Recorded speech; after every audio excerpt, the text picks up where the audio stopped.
Hey everybody, what's going on? And welcome to GNR Central. And I want to do something a bit different today. So with the Netflix movie The Dirt, that's based on the 2001 book coming out last night, I want to talk a bit about what the film got wrong. Now, it's pretty easy to critique a biopic that's only an hour and a half long and trying to compress almost 30 years of history together. And that's what I want to talk about today. I did a film about some of the references to Guns N' Roses and my review of the film in a video I put up earlier today, but let's talk about some of the things that are inaccurate in the film. So one of the early scenes you'll see in the film is Tommy Lee's first encounter with Nikki Sixx. The way it's shown in the film is that Nikki Sixx is playing in a band London, and Tommy Lee's a huge fan of London, and he just happens to run into Nikki Sixx at a local restaurant. Now, things didn't exactly happen that way. So the movie shows a teenage Tommy Lee going to see Sixx play a show with London, his band, at the Sunset Strip, and then bumping into him afterwards at a Denny's. So Nikki Sixx tells him the band is over and he's looking to start a new one, and he invites Tommy to try out as his drummer, even though the only experience he mentions playing is in high school marching band. In reality, Tommy Lee was a drummer in a group called Sweet 16 that Sixx had seen in concert and found pretty impressive. They had also met at the Denny's specifically to talk about forming a new band. Nothing about their first encounter was random at all.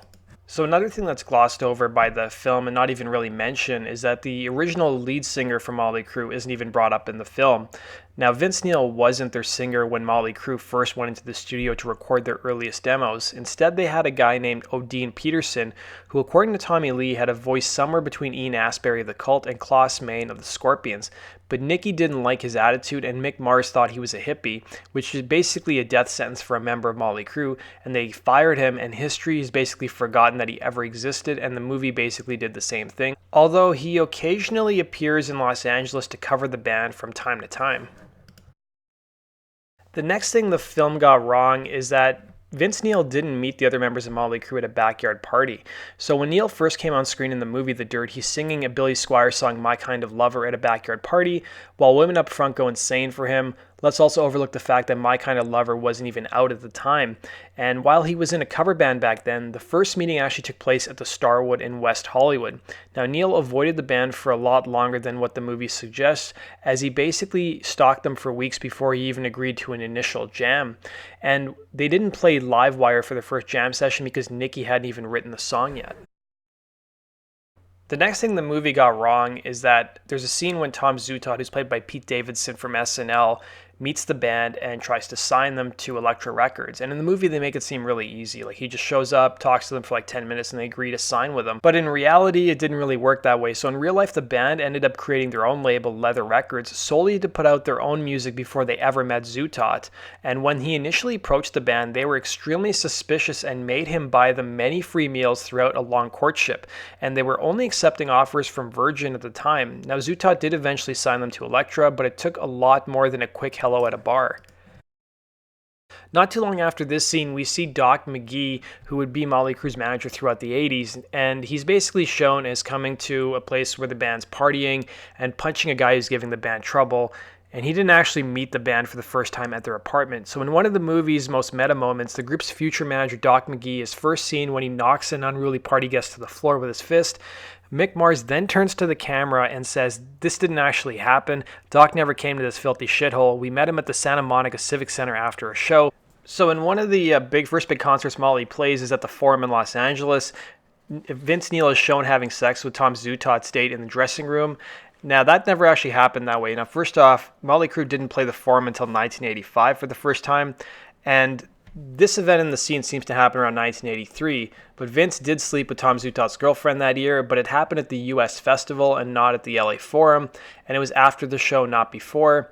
And in the movie, Tom Zutaut says he really wasn't hurt, what he learned about it years later, but the real-life Tom Zutaut said the woman basically meant nothing to him and that he found the incident more amusing than heartbreaking.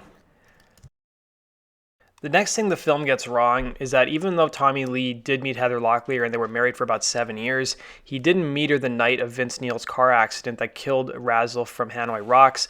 They ended up meeting backstage at an REO Speedwagon concert after his accountant introduced them. Now, the movie does, however, get one thing right. In the movie, he initially confuses Heather Locklear with Heather Thomas from The Fall Guy, which actually did happen. And there's also a scene where she mistakes Tommy Lee for the guy from Whitesnake, or being in the band Whitesnake. And what's funny is Whitesnake was supposed to open for Motley Crue in the fall of 1987, but because the band had gotten so big at that point, they ended up bowing out of the tour, and Guns N' Roses opened for Motley on that tour instead. Now, another thing that happened in the band's history that's tackled in the movie is how their manager, Doc McGhee, got fired. In the movie, they make it seem like it happened over an incident with Nikki's estranged mother. And the movie begins with an adolescent Nikki Sixx battling his inattentive mother and basically pledging never to speak with her again after he leaves his home in Seattle. Near the end, however, McGhee surprises Sixx by bringing his mother to the lobby of the band's hotel. Nikki Sixx is furious and basically fires Doc McGhee on the spot. What actually happened is that McGhee organized the Moscow Peace Festival in 1989 with Bon Jovi, the Scorpions, Ozzy, and as well as Motley Crue. He told Motley that everyone would play truncated no-frill sets, but when they showed up, not only were they placed on the bill prior to all the other acts, but Bon Jovi were doing a full set and had pyro, and that's when they fired Doc McGhee on the spot and went with somebody else. Now, towards the tail end of the movie, we see that Mick Mars got hip replacement surgery. And this point in the movie seems to be like mashed in the late 90s before Vince Neil rejoined the band. But in reality, Mick Mars didn't get his hip replacement surgery until 2004. The next thing that is sort of towards the later part of the film that wasn't really shown properly is how the band secured their rights to their publishing. Now, they showed it as being pretty simple. The band just wants their publishing back and the record label gives in to their demand. But it was much more complicated than that. Now, Tom Zutaut serves as basically the embodiment of the entire label, Elektra. You don't really see anybody else from the record label. But by this point in time, it was around 1998, he'd already left Elektra Records. And in the movie, he meets Nikki Sixx at a bar shortly before Vince Neil rejoins the band and tells him that the label is giving him back the rights to the publishing. Now, that actually did happen in 1998 after Generation Swine did not do very well commercially. And it was after a long, nasty battle with the label head that they finally gave the rights back to the band. Now, towards the tail end of the movie, the band reunites with Vince Neil, and they kind of make the reunion seem like it was pretty easy, and it really wasn't complicated, but in reality, the reunion with Vince Neil was much, much more complicated than what's shown in the film. So in the film, movie Vince seems to spend his entire post-Motley Crue life sitting in the same bar watching the same television.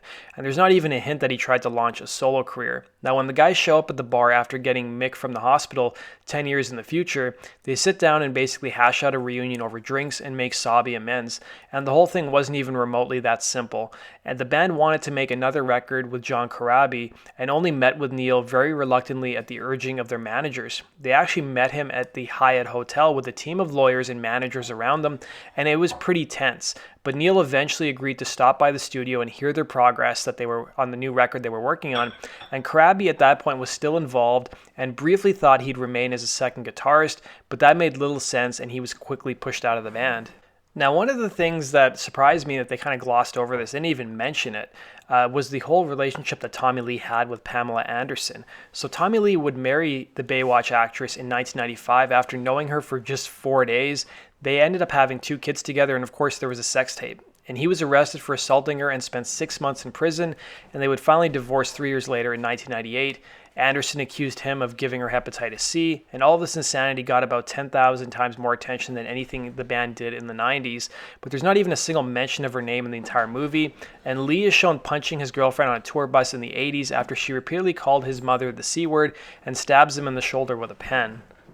And finally, I talked about this in my review of the film, and one of my criticisms of the film is that the 90s is really just glossed over. So the years between 1999 and 2005 just kind of blend together in like one moment for the entire film.